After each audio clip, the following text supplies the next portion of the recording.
What you see here is $10,000 on the table. You can take this money as a loan, but I will charge you a little bit of interest rate. Like most people, you take the money and you go buy a nice car. But in 10 years, it's time to pay me back.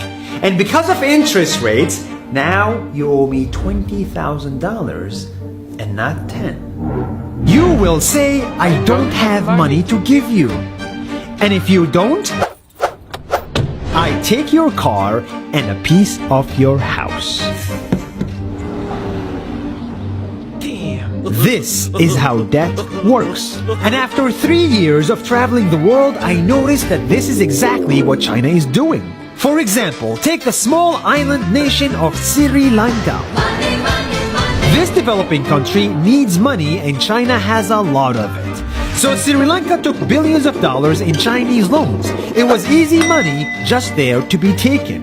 And with that, they built skyscrapers, highways, airports, and shipping ports. The country grew and prospered.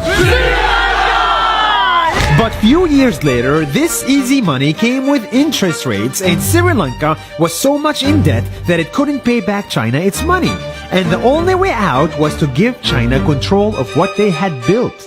In other words, Sri Lanka lost a piece of its home to China because of debt. This is the Chinese money trap. And it's a real thing I saw all over the world.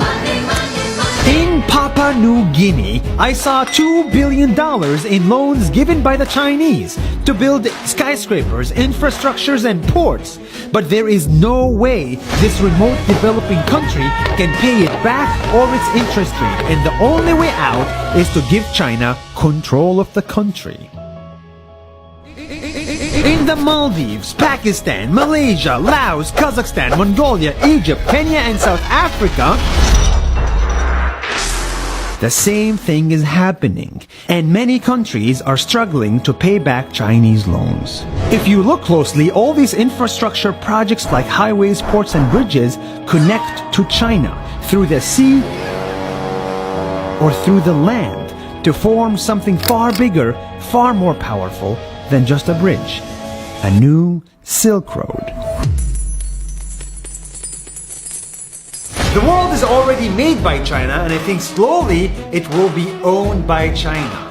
Don't get me wrong, building bridges, ports, highways, and airports is a great thing for the people and the country, but they come at a very high cost. And when these countries can't pay back the loans, these countries will lose their homes. One thing my parents had taught me is that there's no such thing as a free lunch or a free ride. So if we're not careful with our money or other people's money, then we better start learning Chinese.